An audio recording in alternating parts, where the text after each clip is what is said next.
네, 안녕하세요. 댕규왕자입니다.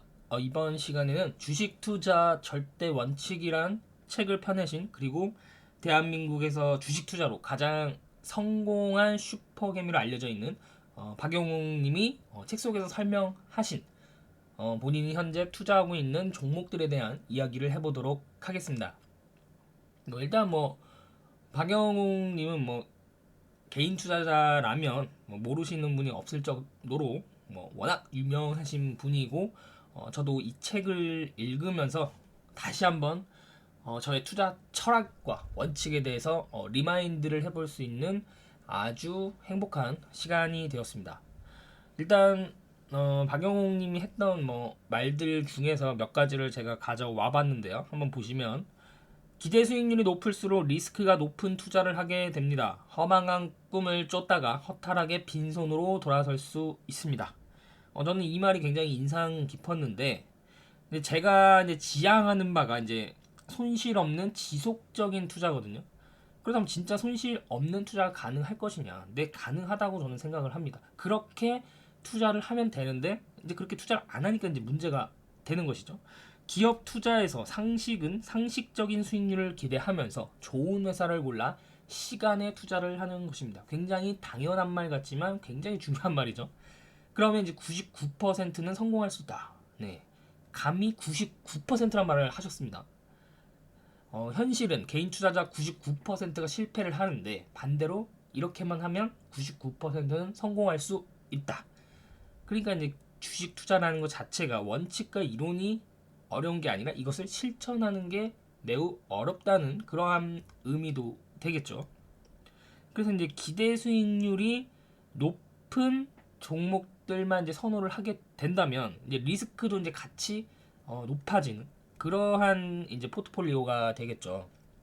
그러니까 나의 계좌에 이런 기대 수익률이 높은 도전적인 종목도 편입이 되어 있어야 되고, 기대 수익률은 낮지만 안정적인 그러한 종목들도 편입이 되어 있어야 전체적으로 계좌가, 그러니까 실패하는 종목이 생겨도 전체 계좌는 무너지지 않고 실패하지 않고 매년 지속적으로 성장할 수 있는 포트폴리오 계좌를 만들 수 있다라는 이야기입니다. 이 부분에 대해서는 제가 또 나중에 또 자세히 설명을 해보도록 하겠습니다.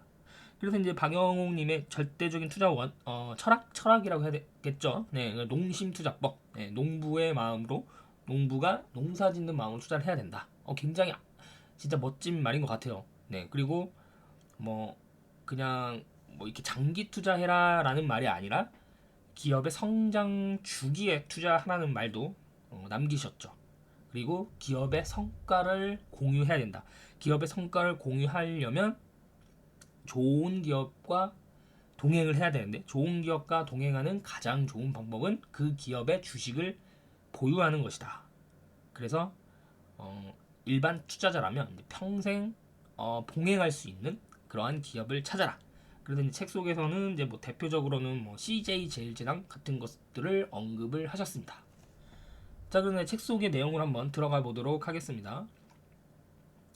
나는 늘 투자하는 기업을 내 회사라고 생각해왔다. 과연 개인 투자자들은 얼마나 내가 투자하는 기업을 내 회사라고 생각하는지 한번 생각해 볼 수 있는 그런 문구였어요. 그들의 발전 곁에 내가 있었기 때문이다. 투자자는 자금을 대주고 기업은 그것을 동력으로 열심히 일을 해서 성과를 낸다. 그리고 그 성과를 다시 투자자와 나눈다. 이 선순환의 사이클을 잘 활용한 덕에 나는 부자가 될 수 있었다. 아울러 동반자가 될 여러 기업도 얻었다. 동반자라는 표현이 굉장히 인상 깊죠.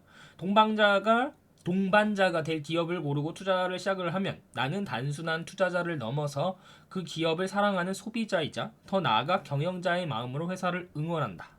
이것이야말로 투자자에게 꼭 필요한 마인드라고 생각을 한다. 저도 100% 동의하는 그러한 내용인데, 그러니까 내가 투자한 기업의 제품들을 이용을 하고 더 나아가 이 기업이 앞으로도 잘 되고 돈을 잘 벌었으면 좋겠다라는 그러한 마음. 그러면 경영자가 잘 해야겠죠. 네, 그래서 경영자를 또 응원하는 마음. 그런 의미겠죠. 올해 투자해온 IS 동서라는 건설회사가 있다. 이 회사가 지은 부산 이기대의 광안대교 옆 W 아파트는 지금 부산의 랜드마크다. 그런데 분양 당시에는 미분양이 많아 꽤 고생을 했다. 당시로서 부산의 고가 프리미엄급 아파트를 분양한다는 것이 실로 모험이었던 것이다. 분양을 맡은 시행사는 발주사와 상의를 해서 나를 아파트 분양 광고 모델로 썼다. 이거 저도 처음에 알았던 사실인데 제가 인터넷 검색해보니까 잘 안 나오더라고요. 이 모델로 활동하셨던 이미지가. 가치투자의 기재, 주식농부 박영욱 대표가 선택한 W아파트라는 슬로건을 전면에 내걸었다. 굉장히 이례적인 일이죠. 가치투자의 기재, 주식투자로 성공하신 분을 모델로 내세웠다는 것 자체가 굉장히 인상이 깊었습니다. 통상 아파트 분양 광고라고 하면 아름다운 여배우가 나오는 것을 연상하는데 이채로운 선택이었다. 나도 회사를 돕는다는 의미로 미분양 아파트 한 채를 매수해 주었다. 당연히 일절 특혜 없이 제값을 주고 구매를 했다. 당시 분양가가 13억 정도 했는데 지금은 2배 이상으로 올랐다.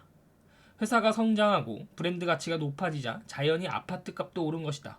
부동산 투자는 하지 않는다는 지론이 무색하게 성공한 투자가 되어버렸다. 그러니까 이 사실 부동산도 몇 년을 같이 동행을 하면서 가격이 오른 그런 가치 투자를 하신 거죠. 당시에는 미분양이라 사람들이 굉장히 선호하지 않던 그러한 부동산을 이제 자신이 응원하는 마음으로 이제 그리고 두 번째는 이제 첫 번째가 이제 IS 동서에 대한 이야기를 하셨고 근데 뭐 지금도 투자를 하시는지는 모르겠지만 이건 이제 약간 이제 회상에 대한 이야기였고 이제 두 번째는 소형 전기차를 생산하는 캠십스에 투자를 했을 때에는 직영 매장 오픈식에도 참석을 했다. 이 사진은 있더라고 인터넷에.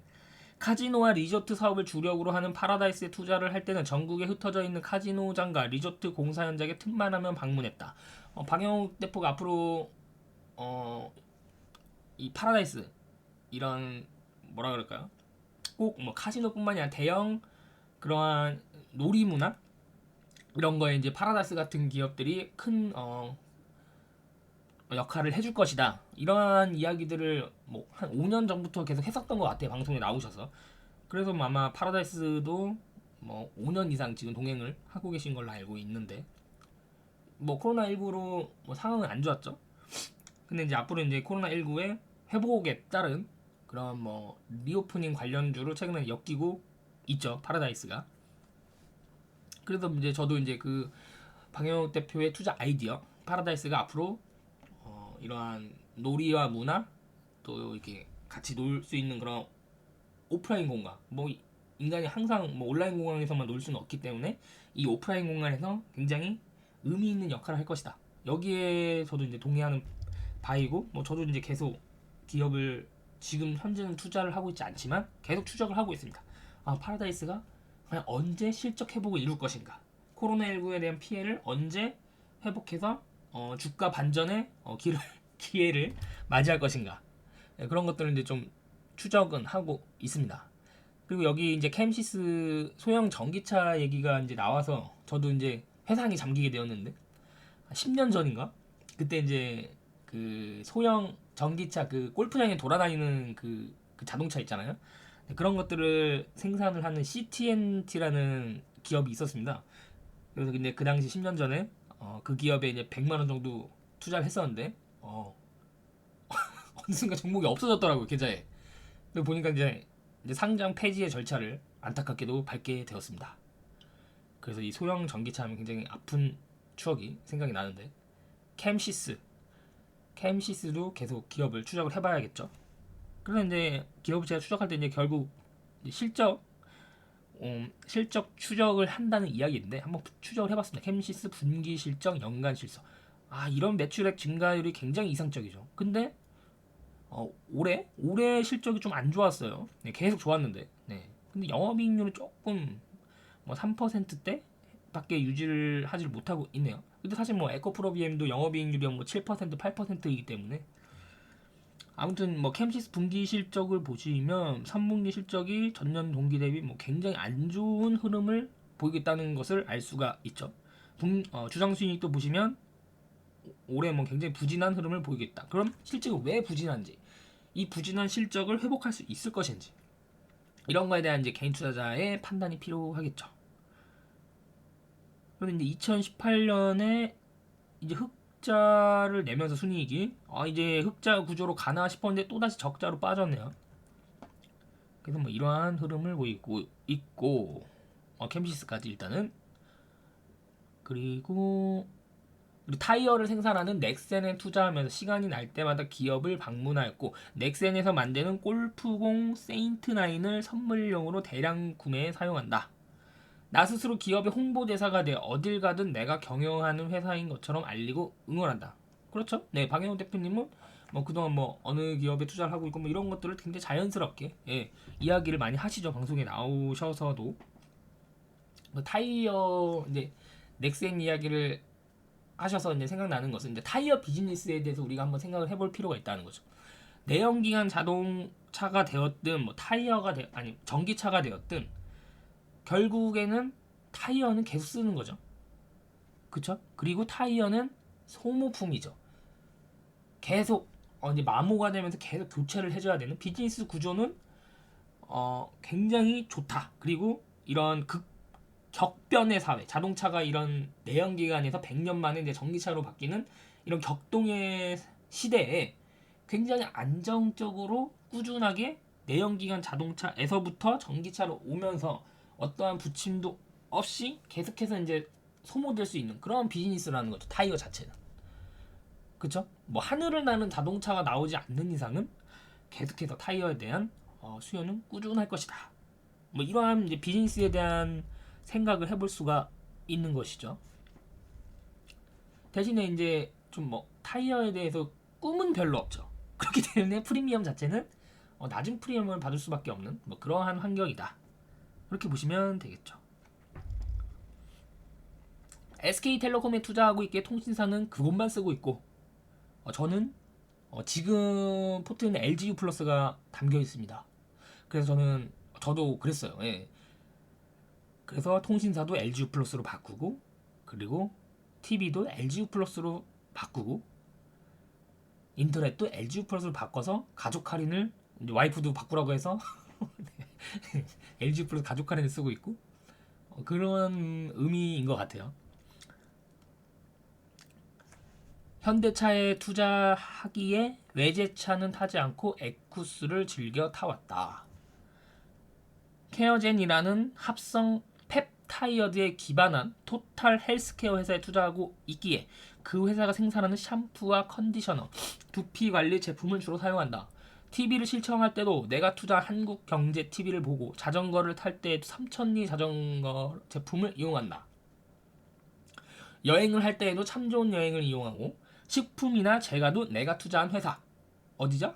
CJ 제일제당, 오리온, 농심 이런 회사의 제품을 구매해서 사용한다는 말이죠. 그래서 어떤 이제 개인 투자자가 주식 투자로 성공하려면 어떻게 해야 됩니까? 라고 이제 물어보자. 이제 박영우 대표님이 하셨던 말씀이 주로 뭐 어디에서 소비를 많이 하시나요? 어디에서 이제 지갑을 많이 열리시나요? 그런 곳들에 투자하면 되잖아요. 굉장히 이렇게 말씀을 하셔서 그 개인 투자자분이 굉장히 벙쪄했다는 아니 이 사람이 나랑 장난하자는 건가라고 굉장히 벙쪄했다는 그러한 이야기를 들은 적이 있었는데 실제로 이분은 이렇게 투자를 하고 계시기 때문에 그런 이야기를 했겠죠. 라면 뭐 좋아하세요? 농심 신라면이요. 그럼 농심에 투자하시면 되잖아요. 약간 이런 진짜로 개인 투자자들은 다른 답변을 어떤 특별한 기법을 원했을 텐데 박영욱 대표님은 이렇게 말씀을 하시는 거죠. 근데 이게 진짜인데, 그 진짜 이 주식 투자에 대한 철학을 관통하는 이야기인데 많은 개인 투자자들은 이렇게 생각을 안 하시죠. 여러분들은 어디에 지갑을 많이 쓰시는지 한번 또 생각해볼 그런 필요성이 있다. 그리고 그래서 이 케어젠이라는 또 투자를 하신다고 하셔서 또 간단히 분석을 해봤는데 저는 깜짝 놀랐습니다. 영업이익률이 무려 50%가 나오더라고요. 야 이거 진짠가 싶었거든요. 깜짝 놀랐어요. 이게 어떻게 영업이익률이 50%가 나올까? 일단 매출 원가율이 20%를 유지를 하고 있습니다. 이럴 때는 이제 매출액이 큰 폭으로 증가를 하면 영업 레버리지 효과가 극대화될 수 있는 손익계산서 구조를 가지고 있었습니다. 그리고 근데 이제 조금 이제 부담스러운 것은 영업이익률 50%면 여기서 과연 더 좋아질 수가 있을까요? 영업이익률 막 60% 70%가 될 수는 없잖아요. 결국에는 현상 유지가 최고의 전략이 될 수밖에 없는데 만약 이 이익률이 꺾이게 된다면 주가가 과연 버텨줄 수 있을까? 뭐 이러한 고민들을 한번 해보는 거죠. 그리고 이제 조금 아쉬운 것은 2019년까지 굉장히 좋았어요. 매출의 성장률, 영업이익률 뭐 나무랄 데가 없었는데 2020년부터 매출액이 줄어들면서 영업이익률도 다소 꺾이는 그러한 모습세가 연출은 되고 있습니다. 과연 4분기 실적이 여기서 어느 정도 더해질지 모르겠지만 여기서 2019년도 실적을 넘어서는 4분기 실적이 더해진다면 문제가 없는 거죠. 그래서 뭐 아무래도 제가 생각했을 때는 이 샴푸, 컨디셔너, 두피 관리 이런 것들이 코로나19의 영향을 받은 게 아니겠는가. 아무래도 매출이 많이 줄어들게 되면 이 샴푸를 쓰는 빈도수, 컨디셔너, 두피 관리하는 빈도수가 아무래도 좀 낮아지지 않을까. 그래서 이것도 리오프닝 관련 비즈니스라고 봐야 되지 않겠는가. 뭐 그런 생각이 들었네요. 예. 그래서 여기까지 봤고, 그다음에 CJ 제일제당. 최근에는 이 CJ 제일제당에 대한 언급을 많이 하시더라고요. 그동안 우리는 브랜드 가치라는 지적 자산이 부족해 늘 선진국의 하청 역할에 만족해야 했다. 그렇죠? 그리고 이제 국가적 가치도 굉장히 브랜드 가치가 낮았죠. 만약에 독일에서 생산하는 Made in Germany 그리고 그러한 기업들 근데 기업에 대한 이름은 완전 듣보잡이에요. 그래도 저거 독일 기업이다, 독일산이다, 뭔가 이러한 국가적인 가치 프리미엄을 받을 수 있었는데 한국은 아직까지는 메이드 인 코리아에 대한 국가적 브랜드 가치가 많이 아직까지 현실적으로 많이 약한 편이죠. 이게 왜 중요하냐면 이게 높아야 중소기업들이 성장을 하는데 굉장히 유리할 수 있습니다. 대기업들이랑 상관이 없는데 이미 성장하고 브랜드 가치가 알려져 있어서 상관없는데 중소기업 자체들은 제품 이름도 사람들이 잘 모르고 회사 이름도 잘 모르는데 야 저거 독일 기업이다 라고 하면 이제 사람들이 약간 고개를 끄덕이는 야 저거 이제 한국 기업이다 그러면 메이드 인 코리아 K 이렇게 좀 인식이 되면 이제 중소기업들이 수출하는데 굉장히 유리한 그리고 또 도와주는 역할을 하거든요 국가가. 그래서 이런 브랜드 가치가 저는 굉장히 중요하다고 생각합니다. 그래서 이제 이 코로나 시국을 맞아서 이 K 방역, 뭐 K 방역에 대한 이제 성과들을 이제 홍보를 하면서 국가적인 브랜드를 좀 올리는 그러한 계기를 마련을 하려고 했었죠. 예. 아무튼 이게 이제 계속 높아져야 돼. 그래야 뭐 K 푸드니 뭐 이런 것들도 성과를 보일 수가 있는 거겠죠. 그런데 문화 프리미엄이 생기고 브랜드 가치를 제고한다면 맥도날드, 버거킹 같은 세계적인 제품이 나오지 못할 이유가 없다. 저도 그렇게 생각합니다. 뭐 있죠? 그 피터 린치가 투자했었던 던킨 도너츠, 네, 던킨 도너츠, 뭐 맥도날드, 그리고 워렌 버핏의 코카콜라, 버거킹 이런 것들이 장기 투자를 할 수 있었던 크게 보면 두 가지 이유는 뭐죠? 첫 번째는 비즈니스 구조가 필수 소비재. 아무리 4차 산업혁명, 뭐 5차 산업혁명이 진행이 되더라도 우리의 먹거리, 혀로 들어가는 입맛 이것은 절대 불변으로 비즈니스가 변할 수가 없고 사라지지 않는 비즈니스죠.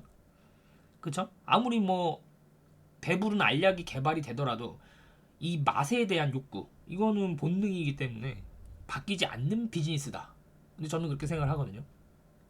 그리고 이제 두 번째는 이러한 음식료 기업들이 미국의 1등이 되면 그냥 전 세계 1등이 되겠구나. 이거는 이게 딱 생기는 거죠. 그런데 지점수가 확 늘어나고 그렇기 때문에 이제 워렌 버핏이 코카콜라를 계속해서 장기 투자를 했었던 이유도 야 미국에서 1등 했으면 앞으로 뭐 20년 30년 동안 전 세계에서도 계속 1등 하겠지.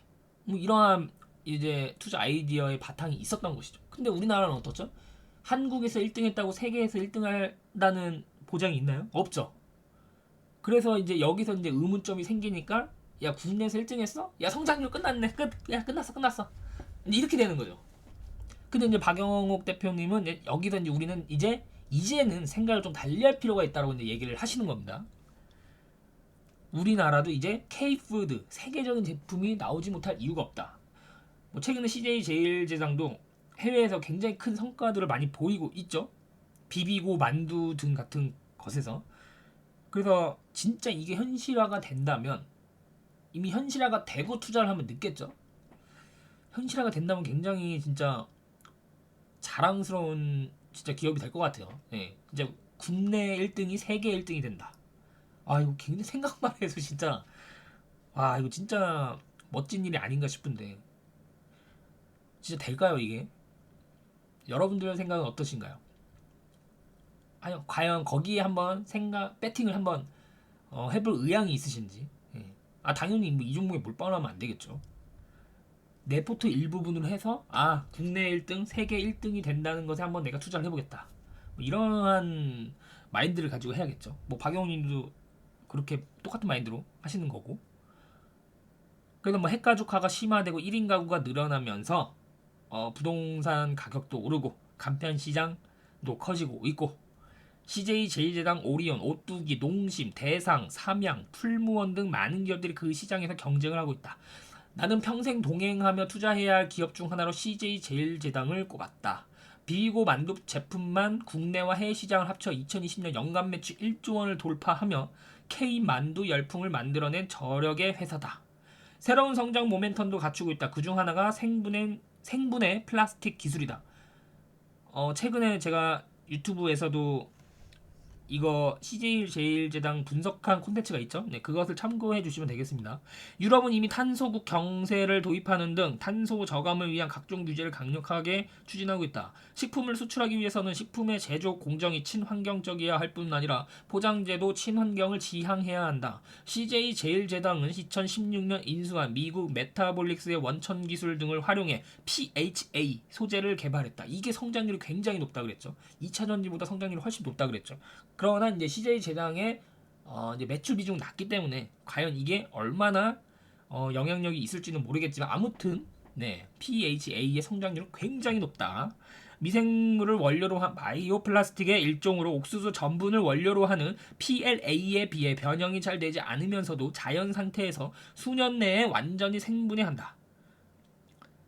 뭐 이러한 얘기가 나오고 있고요. 그래서 CJ 제일제당의 실적을 보시면 막 폭발적으로 매출액이 늘어나는 것은 아니지만 꾸준히 올라가는 것을 볼 수가 있죠. 그래서 이것을 이제 지금 여기에서는 자료가 없지만 CJ 제일제당이 이제 CJ에도 분사가 됐잖아요. 그래서 이제 CJ의 이제 30년 평균 성장률을 구해해 보니 연평균 18%의 성장률을 보였습니다.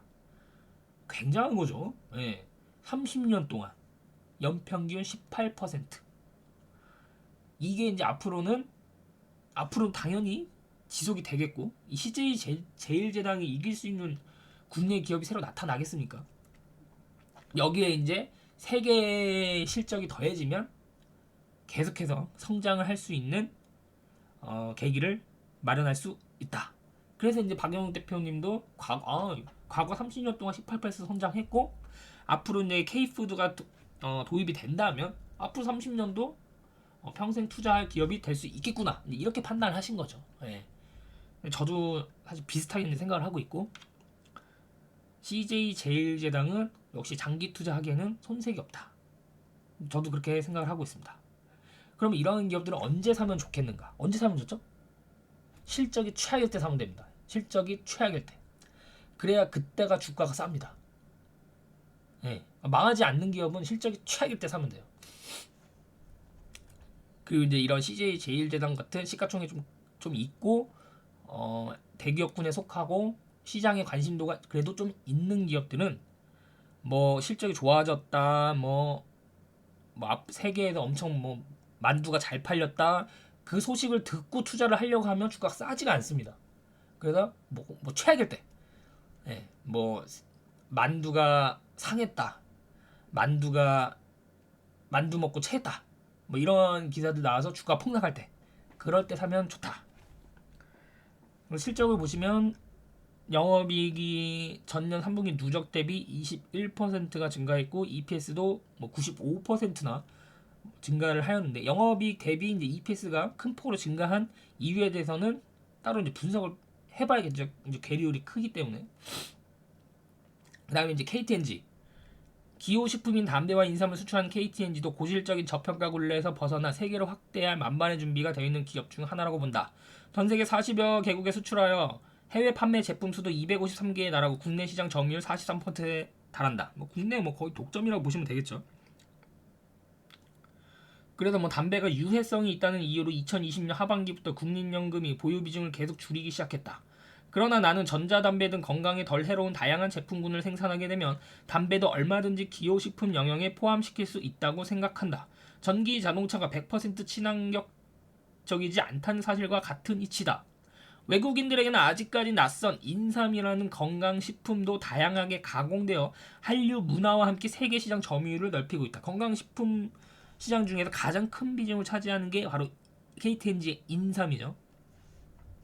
연기금이 매도하면서 이제 수급적인 문제가 발생을 하였고 주가가 하락하는 것은 오히려 저가 매수의 기회라고 할 수 있겠다. 배당 성향이 50%가 넘으며 배당 수익률도 5% 정도가 된다. 이제 박영욱 대표님은 배당에 대해서 굉장히 중요하게 생각하시는 분들 중에 한 분이시죠. 그래서 저는 KTNG에 투자하지 않고 투자할 생각도 앞으로 없을 것 같은데 그 이유가 몇 가지가 있습니다. 첫 번째 이유는 전자 담배가 이제 기존의 일반 담배에서 이제 전자 담배를 바뀌는 거잖아요. 그러면 프리미엄은 더 붙을 수 있겠지만 수요가 겹쳐서 늘어나는 건 아니잖아요. 예. 이 원래 담배를 피던 사람이 전자 담배로 그냥 매출이 이동을 하는 거죠. 거기에 전자 담배 신규 수요가 과연 늘어날 수 있겠느냐, 여기에 대해서는 저는 약간의 의문점을 가지고 있습니다. 그래서 성장률 측면에서 과연 KTNG가 여기서 앞으로 더 고령화 시대에 건강의 문제가 대두되고 있는 이러한 환경에서, 그러니까 참 희한한 게 이제 KTNG는 병 주고 약 주는 회사죠. 담배 팔고 건강기능식품도 팔고. 아무튼 이 담배에 대한 성장률은 저는 약간 회의적인 입장이 되고요. 건강기능식품은 긍정적인 입장을 가지고 있습니다. 그래도 이렇게 좀 이렇게 희비가 엇갈리는 비즈니스를 하는 기업들을 저는 별로 선호하지 않아요. 아무튼 이제 박영욱 대표님은 KTNG에 대해서 서로 이제 투자자들마다 서로 생각은 다른 거니까요. 굉장히 좋게 보시고 계셨고요. 그래서 이렇게 향후 세계 시장으로 활동 범위를 넓혀 50에서 60조 원 규모로 성장할 수 있는 기업을 찾으면 된다. 그러니까 이제 국내에서 성공의 레퍼런스를 보유한 기업 중에 수출을 성공할 수 있는. 그래서 지금 박영욱 대표가 말씀하신 것처럼 5조 6조 원의 매출에서 이제 수출을 잘해서 10배, 매출액이 10배 커질 수 있는 기업을 찾아라. 그 중에 하나가 이제 CJ 제일제당, 그리고 본인은 KTNG 이런 거를 찾았다. 이런 말씀이시죠. 그래서 이러한 기업들의 성장 주기에 장기적으로 투자하면 왜 돈을 못 버느냐, 왜 주식 투자로 실패를 하느냐, 이러한 말씀이시죠. 저는 이 부분에 대해서는 진짜 전적으로 동의를 합니다. 이런 기업들이 장기적으로 투자를 하는데 그 중에서 몇 개가 실패한다고 과연 주식 투자 자체가 실패할까요? 그렇지 않죠. 네, 근데 그 중에서 이제 몇 개가 하드캐리한 종목이 나오겠죠. 설마 이렇게 투자를 했는데 KTNG도 망하고 CJ제일제당도 망하고 오리온도 망하고 이렇지는 않을 것 같거든요. 네. 아무튼 그다음에 풍산. 많은 이들이 내게 기업 가치를 어떻게 측정하느냐고 묻는다. 우선 투자자의 눈을 가져야 한다. 남보다 빨리 세상이 향하는 곳을 바라보면서 관찰하면 미래를 만들어갈 뿐이야. 능력 있고 전망 좋은 기업이 눈에 들어오기 마련이다. 앞으로 주식시장에서 가치주, 성장주와 같은 구분 기준은 크게 의미가 없어질 것이다. 저도 그렇게 생각을 합니다. 누가 어디를 바라보며 경영하느냐에 따라 기업의 체질과 체력이 탈바꿈되는 시대이기 때문이다. 일례로 제철산업의 포스코나 동산업의 풍산은 단순한 원부자재 하청기업으로 인식되어 왔다. 그런데 이들이 첨단 산업을 리드하는 새로운 면모로 변신 중에 있다. 그러니까 기존의 전통적인 제조 산업도 이 4차 산업혁명이 일어나면서 새로운 기업으로 이제 변신을 한다는 거죠. 이 변신에 성공을 하느냐 마느냐가 굉장히 중요하다고 볼 수 있겠죠. 3차 산업은 사무실의 혁명이었죠. IT 기기의 혁명이었다면 4차 산업은, 그러니까 3차 산업에 대표되는 게 컴퓨터, 스마트폰 이런 거였다면 4차 산업의 가장 중요한 핵심은 뭘까요? 제조업의 혁명이라는 겁니다. 제조업의 혁명. 그러니까 전통적인 제조업에 IT가 입혀지는, 그래서 제조업의 IT화가 제가 봤을 때 4차 산업의 가장 핵심적인 포인트다. 저는 그렇게 생각을 합니다. 그러니까 예를 들어서 뭐 포스코 케미칼 이런 기업들도 사실은 원래는 전통적인 제조 산업이었는데 2차 전지를 달면서 완전히 첨단 산업으로, 첨단 산업을 리드하는 새로운 기업으로 탄생을 하면서 프리미엄도 굉장히 높게 받았죠. 뭐 그런 걸로 아직 제2의 포스코 케미칼이 될 수 있는 그러한 기업들을 찾고 계신 것 같아요. 그래서 풍산으로 결정을 하신 것 같습니다. 네, 풍산은 동합금 소재를 가공해서 판매하는 신동사업과 탄약 및 화약을 생산하는 방산산업을 위주로 사업을 영위한다. 내가 2019년 말 처음 풍산에 투자를 시작할 무렵 글로벌 경기 침체와 전체 매출의 10% 미만에 불과한 소전사업의 수요 감소를 우려해서 비관적 전망이 득세했다. 이런 뭐 풍산이든 포스코든 비관적 전망이 득세할 때 매수하면 됩니다. 이런 기업들은 왜냐 안 망해. 안 망하는 기업들을 최악일 때 매수를 해서 기다리면 결국 회복을 합니다. 기업은 그러한 자생 능력이 존재를 하죠. 아무튼 나는 구리라는 소재에 주목했다. 저도 여기서 새로운 아이디어를 얻었어요. 저도 단순히 구리를 원자재로 봤었는데 놀랬습니다. 좀 구리는 전기가 필요한 모든 곳에 사용된다. 전기차 시장이 확대되고 석유보다 전기 에너지를 사용하는 추세가 강화되면 장기적으로 수혜를 볼 것으로 판단했기 때문이다. 근데 저는 이제 2차 전지 소재 그 이유를 봤을 때 전고체 배터리 말고 뭐가 있겠느냐라고 생각을 했었는데 구리 이렇게 구리를 볼게 될 줄은 저도 상상도 못했는데 전기차 구리 수요는 2020년 기준 약 40만 톤에서 2030년에 이르면 10배에 달하는 400여만 톤으로 늘어날 것으로 전망이 되고 있다. 이건 몇 배입니까 그러면? 10배네요? 네, 10배. 여러분 앞으로 10년 동안 10배가 성장하는 기업이 있다고 생각을 하면 여러분들 투자하시겠습니까? 안 하시겠습니까? 저 같으면 무조건 할 것 같은데. 일례로 밑에서 설명을 드리겠지만 하나 시스템이라는 기업의 경영진들이 뭐라고 얘기를 했죠? 앞으로 2030년도까지 지금보다 매출액을 10배로 키우겠다. 뭐 이런 말을 했잖아요. 물론 뭐 될지 안 될지는 그때 가봐야 알겠지만 이러한 기업들은 반드시 분석에서 놓치면 안 된다. 저는 이제 그렇게 생각하는 편입니다. 그래서 이제 실제 전기차 1대에서는 내연기관차에 비해서 4배에서 많게는 10배까지 많은 구리가 소요된다고 한다. 대단한데 이 정도면은 이거 놓치면 안 될 것 같은데. 풍산에 투자해야 되나 이거? 전 세계적으로 친환경 수요가 늘어나면서 석유보다 전기에너지, 풍력, 태양광 등을 쓰는 추세가 강화되는 점도 풍산에 유리하게 작용할 것으로 보았다. 그쵸, 앞으로 뭐 수소니, 풍력이니, 태양광이니, 친재생 에너지니 이런 친환경 수요가 늘어나면 늘어날수록 풍산하게는 유리하다. 구리에게 유리하다. 구리는 전기 전도성이 낮아 재생에너지 운반에 효율적인 소재다. 그리고 소재잖아요. 장비도 아니고 소재.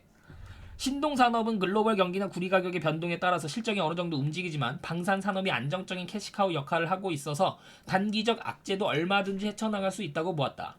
보유한 부동산 자산 가치도 높으며 이를 활용해 친환경 에너지 시대에 부합하는 첨단 기업으로 성장해 나갈 수 있다고 생각을 했다. 특히 풍산홀딩스의 손자회사인 풍산 DAK는 2차전지 리드텍 관련 소재를 가공해서 LG 에너지 솔루션, SK 이노베이션, CATL 등 글로벌 2차전지 회사에 납품하는 업체로 아직은 매출이 미약하지만 가파르게 성장하는 중이다. 일본 기업들이 과점하던 시장인데 공장을 증설하는 등 시설 투자를 활발히 함으로써 빠르게 시장을 양분해 가고 있어 기추가 주목된다. 풍산홀딩스의 경우 2021년 1월 전격적으로 보유 자사주 중 50%를 소각하고 보통주 한 주당 신주 0.5주를 배정하는 무상증자도 단행했다. 배당을 많이 주는 것도 내게는 매력적으로 보였다. 이를 토대로 기업 내부에서는 경영자를 중심으로 주주 친화적인 변화가 일어나고 있다고 생각을 했다. 나는 스스로를 투자자가 아니라 사업가라고 생각한다. 즉 주식을 매매 시세 차익을 노리는 것이 아니라 사업가적인 마인드로 투자를 한다. 그래서 흔히 기술적 지표라고 불리는 것은 참고만 한다. 이렇게 나와 있거든요. 그러니까 이제 저도 이제 투자를 공부를 하고 기업을 선정을 하고 투자 결정을 이제 최종적으로 내릴 때는 저 스스로 이 기업을 사업화하는 사람이랑 경영자라고 생각합니다. 근데 저는 이제 경영학과 출신이기 때문에 조금 좀 경영에 대한 마인드 이런 것도 좀 그래도 유심히 보는 편입니다. 그래서 진짜 내가 이 사업을 잘 할 수 있을까? 내가 조금 실수를 저지르더라도 성장할 수 있을까? 그러니까 바보가 경영해도 성장할 수 있나? 그러한 그거 이제 구조적인 성장이라고 하거든요. 진짜 뭐라 그럴까요? 진짜 뻘짓만 하지 않으면 성장하는 그건 이제 구조적인 성장이라고 하는데 이 구조적 성장이 놓인 환경인가 이런 것들은 이제 좀 중요하게 이제 보는 편인데 그래서 주식을 단순히 시세 차익만 노리는 매매의 수단이 아니라 이 사업가적 마인드가 중요하다. 저는 전적으로 동의합니다. 이제 이거는 풍산 제가 이 글을 읽고 풍산에 관심이 많아져가지고 사업 보고서도 한번 읽어봤습니다. 그래서 이제 산업의 성장성에 대해 이렇게 얘기를 하더라고요. 이거는 뭐 건너뛰겠습니다. 건너뛰고 최근 IT 정보통신 산업의 발전 및 전기차 수요 증가로 이에 대한 신동 제품 수요가 증대하고 있으며 주요 산업의 발전과 친환경 제품 오타가 났네요. 사업 보고서에 친환경 제품 수요 확대에 힘입어 향후 높은 성장성을 지닌 산업으로 발전하고 있습니다. 이 부분도 마음에 들더라고요. 여러분 전기차 수요 앞으로 증가할까요? 안 증가할까요? 증가하겠죠. 여기에 대해서 반대 의견을 제시하는 분은 없을 거라고 생각을 합니다. 근데 2차전지 소재 기업도 많이 올랐죠 주가가. 그럼 어디에 투자를 해야 되냐? 여기에 대한 이제 고민이 있을 수 있는데 풍산을 좀 유심히 볼 필요는 있을 것 같아요. 장기적으로. 특히 지금 뭐 10년 동안 전기차 구리 수요가 지금 10배가 증가를 하는데 풍산을 지금 투자해서 10년을 보유하는데 과연 실패를 할까? 투자가 뭐 그런 생각이 드는 거죠. 실패 안 할 것 같은데 무조건 성공할 것 같은데 그냥 뭐 기사도 제가 좀 살펴봤는데 이 말이 참 맞았더라고요. 전기차는 새로운 석유다.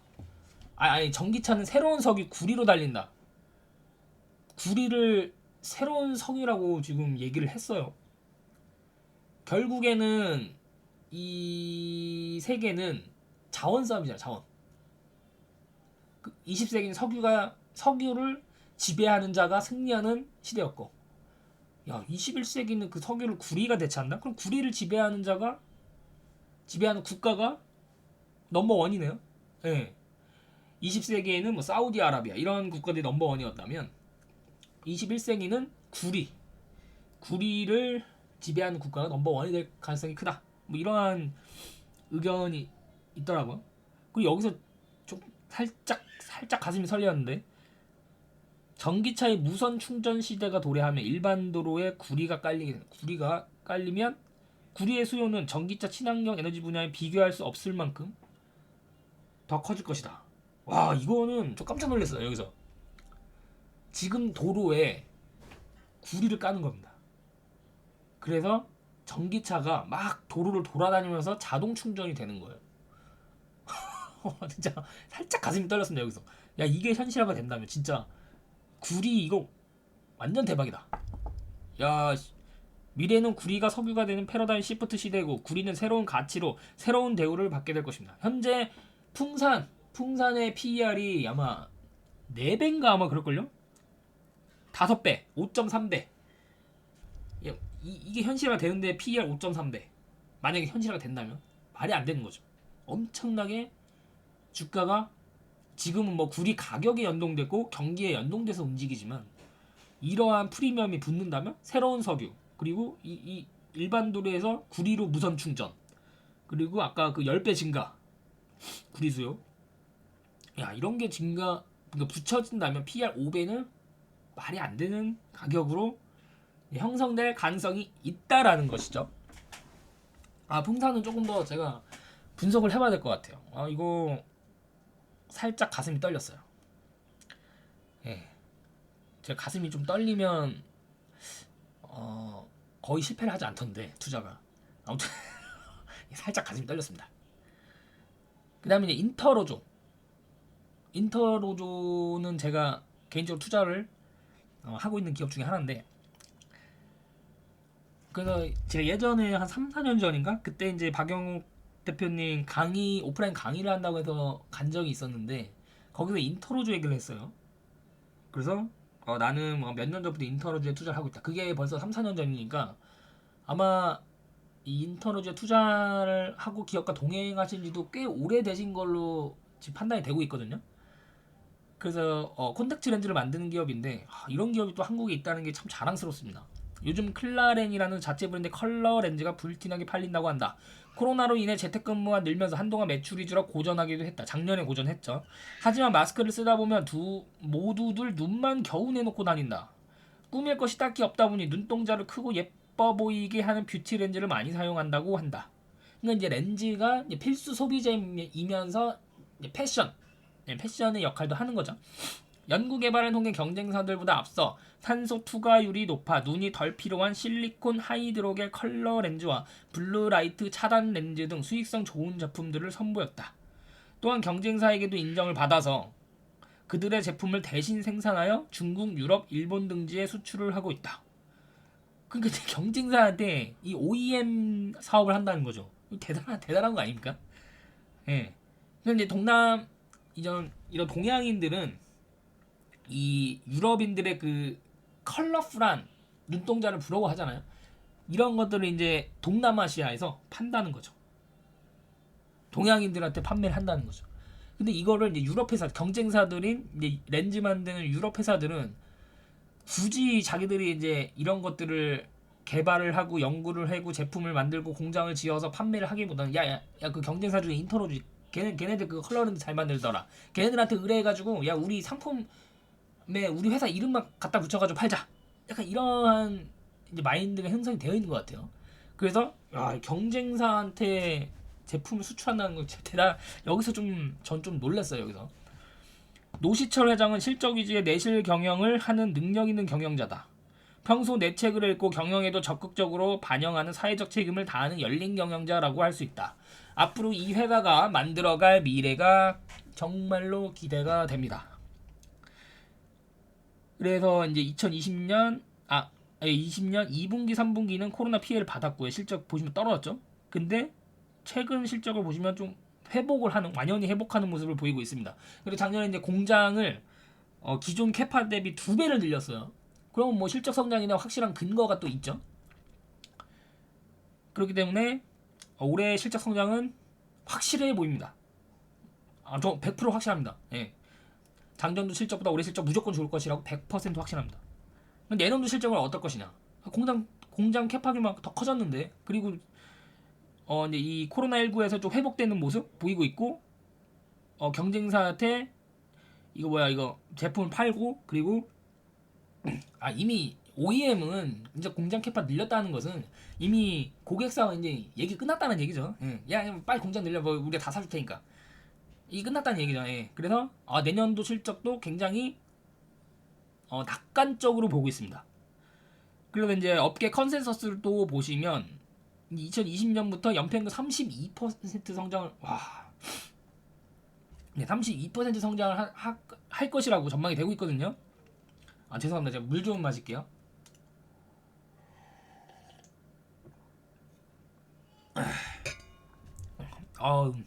근데 주가가 비싸지도 않아요. 예. 너무 매력적인 거죠. 지금 뭐 현재 PER 내년도 실적 기준에서는 뭐 12배 수준, 12.8배. 굉장히 매력적이죠. 연평균 32% 성장하는 기업의 PER이 2020년 추정 PER이 12.8배다. 굉장히 매력적인 거죠. 근데 올해는 뭐 이러한 흐름 보였고요. 매출액과 영업이익이 굉장히 큰 폭으로 개선이 되는 흐름을 보여주고 있습니다.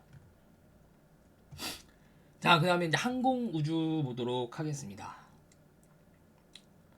몇 년 전부터 나는 항공 우주 관련 기업에도 투자를 해왔다. 하나가 인수한 세트레가이, 한국 항공 우주 등도 일찌감치 투자의 주주로 동행하고 있다. 최근에는 하나 시스템도 매수하고 있다. 많은 이들이 자율주행차를 동력기관의 미래라고 여겨 주목하지만 나는 그보다 UAM 도심 항공 교통 시장이 더 빨리 오지 않을까 생각한다. 도심 항공 교통. 저도 이 부분에 관심이 많아요. UAM. 이제 자율주행 뭐 어쨌든 그쪽으로 넘어가게 된다면 자율주행 보다도 아니 인프라가 깔려져 있어야 뭐 자율주행을 하든 말든가 하죠. 자율주행 기술력이 완전체가 된다고 하더라도. 근데 자율주행 기술이 5단계까지 가기에가 굉장히 시간이 오래 걸릴 것이라는 그러한 업계 의견도 있습니다. 예, 그래서 생각보다 좀 지연될 것이다. 아무튼 전기 자율주행차가 오기 전에 도심, 항공, 교통 여기부터 해결해야 돼요. 그래서 이 시장에 좀 굉장히 좀 주목을 하고 있습니다. 현대차도 이 분야에서 열심히 하고 있지만 단연 눈에 띄는 것은 한화 시스템이다. 네, 한화 시스템 제가 굉장히 관심 있게 보는 기업 중에 하나인데 이거 당분간 돈을 못 벌 것 같거든요. 근데 지금은 또 싸게 살 수 있는 기회가 없을 것 같기도 하고 그런 것들이 이제 고민인 거죠. 제주도를 오갈 때마다 김포공항에서 전시된 한화 시스템의 4인승 드론을 유심히 관찰하곤 한다. 공항 한쪽에 전시되어 있는데 오가는 사람들이 그냥 스쳐 지나간다. 하지만 나는 어린애처럼 앞뒤좌우 돌아가면서 자세히 관찰했다. 여의도에서 김포공항으로 다시 공항에서 인근 도심으로 에어택시가 승객을 나르는 장면을 상상했다. 물론 하나 시스템의 사업 계획이 완벽히 성공해 돈을 많이 벌 수 있을지는 아직 미지수다. 여러 번 유상증자를 통해 자금을 조달했는데 앞으로 2에서 3년은 계속 투자를 해야 하는 상황이다. 그렇죠. 이게 문제인 거예요. 앞으로 돈이 들어갈 때가 너무나도 많아요. 돈은 부족하고. 그러면 앞으로 유상증자 또 할 겁니다. 그동안 여러 번 했지만 여러 번 유상증자 통해 계속 투자를 해야 되는 상황. 그러니까 당장 이익은 나지 않을 거예요. 하나 시스템. 그러니까 실적 보고 투자할 수는 없다는 기업, 없는 기업인 거죠. 근데 진짜 내가 장기 투자 종목을 찾고 싶은데 앞으로 10년 동안 투자를 하고 싶은데 어떤 기업을 선정을 해야 될까? 근데 이러한 고민을 하시는 분들 있잖아요. 그런 분들이라면 한화 시스템, 아까도 박영호 대표님 말씀하신 CJ 제일제당 이러한 기업들을 조금 관심 있게 지켜보시면 어떨까? 이제 저는 그렇게 생각을 합니다. 항공 우주 분야는 앞으로 선진국들이 무대를 확장할 영역이기도 하고 향후 6G 통신 등을 위해 꼭 필요한 인프라이기도 하다. 5G부터 좀 제대로 했으면 좋겠네요. 국가 주력 산업으로 선정해 적극적으로 육성해갈 산업이기도 하다. 아무것도 없던 척박한 산업 환경 속에서도 자동차, 철강, 화학 분야 등 굴지의 성과를 이뤄낸 우리다. 나는 앞으로 우리나라가 여객기도 만들고 인공위성이나 우주선도 만들면서 우주시대에 접어드는 세계 시장을 리드할 것으로 기대를 한다. 진짜 그런 시대가 올까요? 그러니까 우주라는 것은 사실은 주식시장의 마지막 테마라고 말하는 분도 계시거든요. 야, 우주 그 이상 테마가 뭐가 있겠냐? 그쵸? 지금 생각해봐도 딱히 떠오르지가 않죠? 뭐 그만큼 이제 굉장히 강력한 테마를 형성하고 있고 시장에서도 그에 대한 프리미엄을 주고 있는 것은 사실입니다. 그래서 이제 세트레가이 실적을 한번 보시면 2분기, 3분기 실적이 완전 말아먹었네요. 네, 왜 말아먹었는지 이제 최근에 분석을 안 해봐서 잘 모르겠는데 아무튼 말아먹었고 근데 이제 길게 보면 매출 계속 증가할 것이다. 이렇게 나오고요. 그래서 지금 내년도 추정 실적 대비 PER은 30배네요. 예, 예.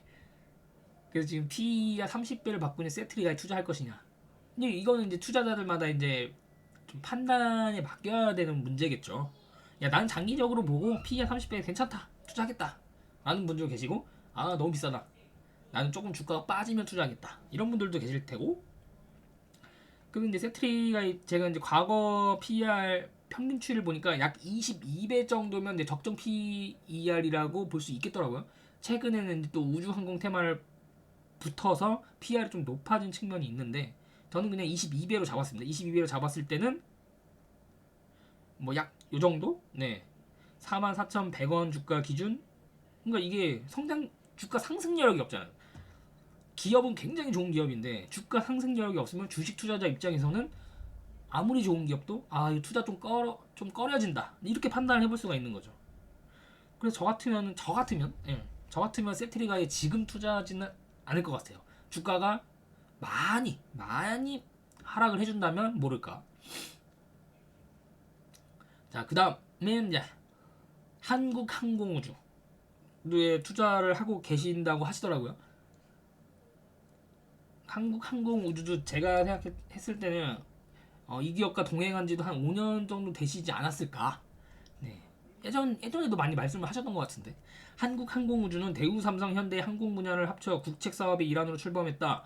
최대 방산업체이다. 정부 방위사업청이 현장 관리를 진행하는 등 국가 정책과 맥을 같이 하는 회사다. 뭐 독점 기업이죠. 우리나라 독점 기업. 네, 아무도 항공우주를 대신할 수 없고 앞으로도 그럴 것이다. 동행하며 공부하면서 장기적으로 믿고 투자한다면 향후 10조 이상의 시총 규모로 성장할 저력을 지녔다고 본다. 현재 한국항공우주 시총이 아마 2조 얼마일 텐데, 네, 향후 10조가 될 수 있다는 말이죠. 저도 여기 완전 동의. 네, 향후 10조 충분히 전 될 수 있는 여력을 지닌 기업이다. 그렇게 생각을 합니다. 항공기, 우주선, 위성체, 발사체 및 부품에 대한 설계, 제조, 판매, 정비 사업을 영위하는 기업으로서 한국형 전투기 산업과 소형 무장 헬기 개발도 하고 있기에 앞으로 우리 항공 우주 산업을 견인할 대표적 기업이 될 것이다. 완전 동의. 그러니까 아까 제가 독점 기업이라는 말을 했었죠. 독점 기업은 언제 산다? 실적이 최악일 때. 완전 아무도 쳐다보지 않을 때. 그때가 언제였죠?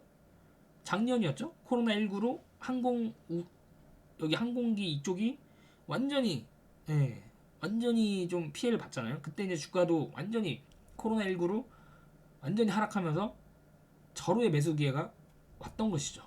뭐 지금도 사실은 뭐 주가가 오른 게 없기 때문에 괜찮고 최악일 때 사야 된다. 최악일 때. 지금 최악이에요.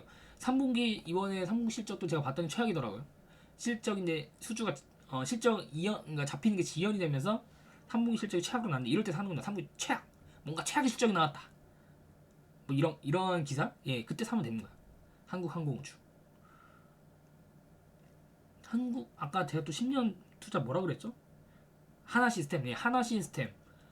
그다음에 박영욱 대표님이 강조하신 CJ 제일제당. 여기에 항공우주까지 더해 가겠습니다. 장기 투자 세 종목. 하나시스템, 한국항공우주, CJ 제일제당. 이렇게 투자를 하면 앞으로 10년 동안 나 뭘 투자할지 모르겠다. 이 세 개 정도 딱 가져가면 10년 동안 괜찮은 결과가 나오지 않을까. 저는 그런 생각을 하게 되네요. 이렇게 생각하고 하려고 하니까 주식 투자가 어렵지 않죠? 예. 그냥 한국항공우주, 하나시스템, CJ 제일제당. 이거 그냥 10년 동안 계속 모아나가야겠다. 주식 투자 끝. 이렇게 되는 거죠. 뭐 어려울 게 뭐가 있습니까? 그래서 이제 한국항공우주는 제가 또 이걸 분석을 쫙 해봤는데 아무튼 작년 실적 안 좋았고 올해는 조금 회복되는 모습. 조금. 그리고 뭐 이런 흐름 여전히 뭐 2019년부터 안 좋았어요. 계속 안 좋아요 지금. 근데 이제 컨센서스를 보면 2023년도 실적 회복할 것이다. 그죠? 내년 실적도 별로죠. 이러면 이제 투자자들이 이런 생각을 해. 내년도 실적 안 좋은데 왜 투자를 하라 그러냐. 2023년부터 투자를 하면 되지. 라고 생각할 수 있죠. 그것도 뭐 하나의 방법이죠. 근데 주가가 그렇게 간단하게 움직이지가 않습니다. 만약 2023년도 실적 좋아진다는 게 확실해. 실적 성장에 대한 명확성이 확실하면 주가 2022년부터 선반영해서 움직일 수도 있습니다. 이걸 개인 투자가 알 수가 없는 거예요, 이걸. 그러니까 먼저 좀 보초를 서자는 거죠. 예. 어디 갔냐? 예. 그래서 한국항공우주는 멀티플 30배를 적용했습니다. 그랬더니 아까 세트리가와 마찬가지로 내년도까지 계속 보유를 해봤자 상승력이 없어요. 마이너스 9%예요 오히려. 그러면 이제 뭐 저런 건 뭐 2022년도까지 가지를 가냐 라고 생각할 수 있는데 그렇게 생각하면 안 된다는 거죠. 이 65% 있죠? 2023년도 65% 증가해서 주가가 53,000원이 된다. 제가 봤을 때 53,000원 무조건 갑니다. 독점 기업에 안 갈 수가 없는 거예요. 이건 실적 회복은 지연될 뿐이지 반드시 오는 미래입니다. 이 한국항공우주는. 그러면 여러분 2년 동안 보유를 해서 65%의 기대 수익률이 있는 금융상품 찾아보기 어렵잖아요. 2년 보유. 그것도 좀 명확한 100%까지는 아니더라도 굉장히 가시성이 확실한 이 65%가 2년 동안 보유했을 때 가치성이 굉장히 확실한데 단순히 2022년도만 바라보고 이렇게 해서는 되겠느냐. 물론 뭐 주식을 나는 2022년도에 꼭 돈을 빼서 써야 돼. 이러면 한국항공우주 투자하면 안 되죠. 예. 그러니까 결국에 주식 투자는 결국 시간 싸움인 것 같아요. 예. 시간을 얼마나 내가 내어주느냐. 이게 굉장히 중요한 것 같아요. 한국항공우주 2023년도까지 보유했을 때 약 65%의 기대 수익률이 존재합니다. 게으른 가치 투자자들은 숫자만 봅니다. 숫자만. 그리고 시간을 내어주지 않죠. 분석을 잘 안 하죠. 그냥 숫자만 보고 딱딱딱딱 맞추죠. 근데 방혜욱 대표님 뭐라 그랬죠? 그러한 좀 정성적인 재무제표나 이런 거는 참고사항이지 숫자는 참고사항이라는 겁니다. 결국에는 미래에 대한 통찰력, 미래가치 이런 것들이 굉장히 중요하다. 그러니까 이 숫자만 볼 게 아니라 이 항공 우주가 가지고 있는 기업 가치를 봐야 된다는 거죠.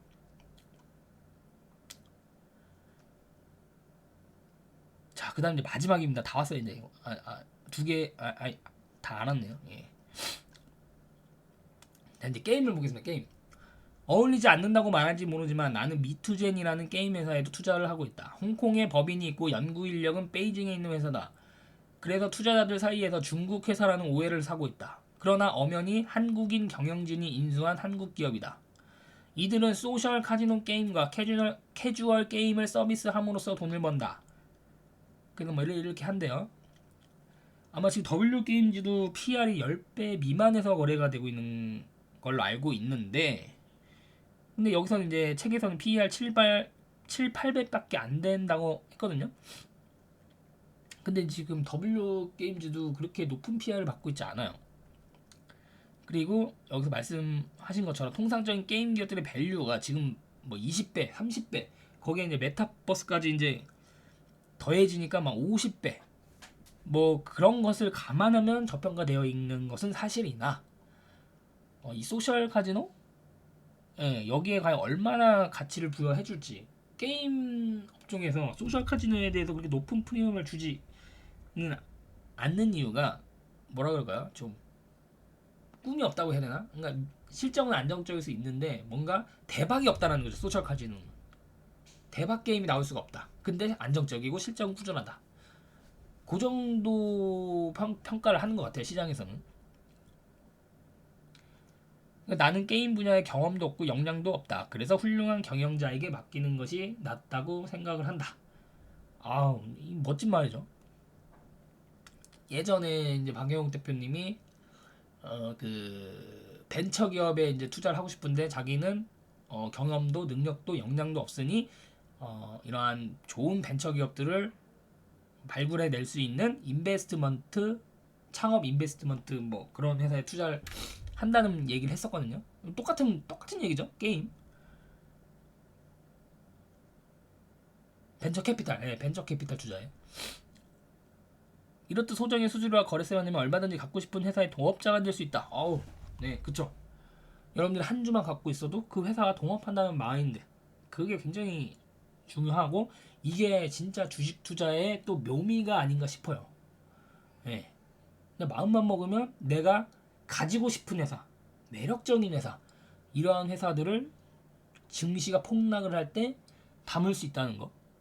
굉장히 좀 진짜 주식 투자는 제가 생각했을 때도 정말 매력적인 수단이 아닌가. 자산 증식에 있어서. 근데 진짜 신기한 것은 이것을 잘못된 방식으로 인식을 하고 무슨 도박처럼 그리고 무슨 뭐 차트 하고 뭐 수급이 어떻고 뭐 거래량이 어떻고 재료가 어떻고 뭐 이러한 것들 조금 왜 그렇게 되나 사실 좀 이해가 안 되는 부분이 있는데 대다수가 이제 그런 식으로 이제 주식 투자를 한다는 것 자체가 굉장히 신기한 얘기죠. 어떻게 보면. 아무튼 이 미투젠, 네, 야, 이 게임 중인데 배당률이 4.8%예요. 그리고 근데 제약회사 중에서는 이제 유한양의 가장 훌륭한 회사죠. 어떻게 보면 제약 중에서. 그래서 제가 유한양의 1998년도부터 매출과 영업이익률을 가져왔습니다. 야, 매출액 보세요. 네. 나이키를 쫙 그리고 있죠. 이게 뭐 앞으로도 뭐 이렇게 올라가겠죠. 네. 그리고 근데 올해 실적은 좀 안 좋았네요. 전년 누적 3분기 누적 대비 영업이 23% 감소, 당기순이 53% 감소 뭐 그랬습니다. 아무튼 뭐 이제 방영욱 대표님이 유한양행에도 나는 투자를 하고 있다. 30개 이상의 파이프라인, 그쵸? 어느 것 하나 일정 분할 상장하지 않고, 참 이게 이제 기업가의 마인드. 참 유한양행은 재벌 회사는 아니잖아요. 네, 상속하는 회사가 아니라 진짜 그 유일한 박사님의 그 경영 철학에 딱 입각해서 지금 요새 막 기업들 분할 상장 이게 굉장히 큰 문제잖아요. 막 분할 상장해서 쪼개고 막 또 상장시키고 그 경영진들은 상장하고 또 팔아 제끼고 막 그쵸? 근데 이거 마인드 유일한 박사의 철학에 따라 기업의 사회적 책임과 윤리적 기준에 입각한 기업.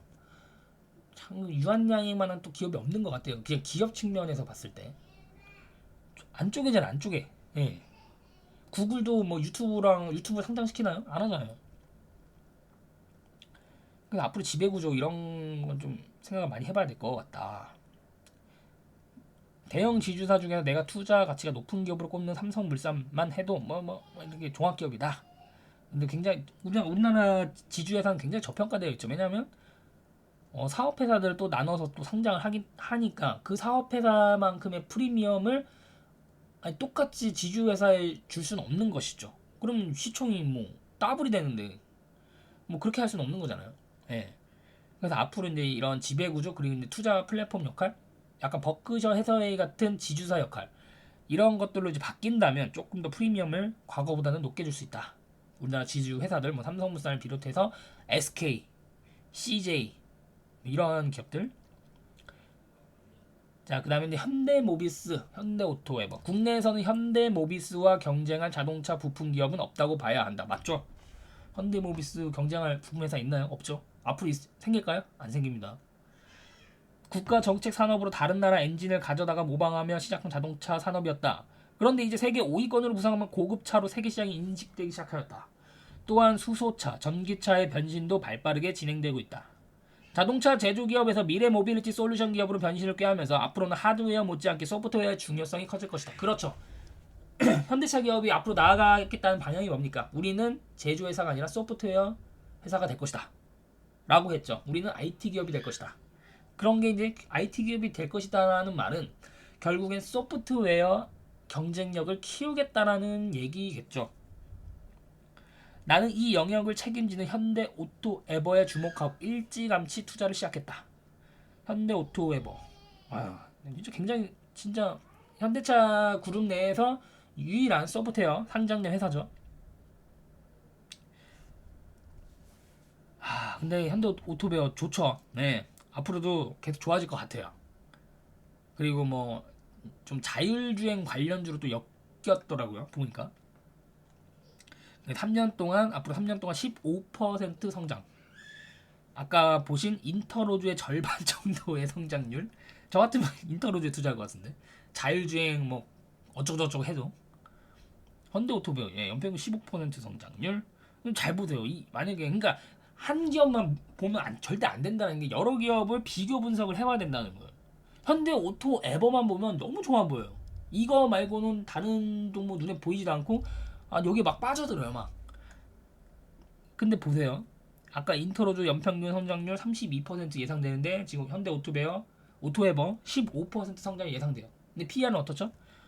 현대오토웨어 2022년도 추정 PR 35배입니다. 성장률은 더 낮은데 PR은 훨씬 더 높죠. 인터로즈보다. 저 같으면 당연히 두 개 분석하면 당연히 현대오토에버 투자 안 해요. 인터로즈에 투자할 것 같아요. 물론 이런 방법도 있죠.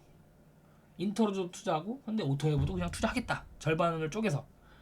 왜냐하면 앞으로 장기적으로 성장할 기업이기 때문에. 근데 저는 그렇게는 투자 안 할 것 같아요. 어떤 차량용 소프트웨어 기업이고, 자 보세요. 아까 인터로즈랑 분석을 했었죠. 이거는 이제 현대 오토웨버와 그리고 현대모비스를 한번 분석을 해보겠습니다. 자, 요걸 떠나서 그럼 여러분 그냥 여기만 딱 봤을 때 여러분 현대 오토웨버에 투자를 하고 싶으실 겁니다. 왜냐면 자율주행의 소프트웨어 그 현대차 그리고 유일한 뭐 차량용 소프트웨어 기업인데 그리고 현대모비스 뭔가 식상하죠. 예. 뭔가 식상해. 둘 중에 하나 선택하라면 현대 오토웨버를 선택할 것 같아요. 근데 밸류에이션을 이제 보겠습니다. 현대모비스가 현대 오토에버보다 약 1% 정도 성장률이 더 높게 나오네요. 3년 성장률이. 자, 그리고 밸류에이션 보세요. PEG 보세요. 현대 오토에버의 PEG 값과 현대모비스 PEG 값을 보세요. 그리고 현대 오토에버는 목표 PER을 41배로 잡아도 내년도 기대 성장률이 11%밖에 안 나옵니다. 물론 뭐 단기 투자자는 당연히 현대 오토웨버 투자할 수 있죠.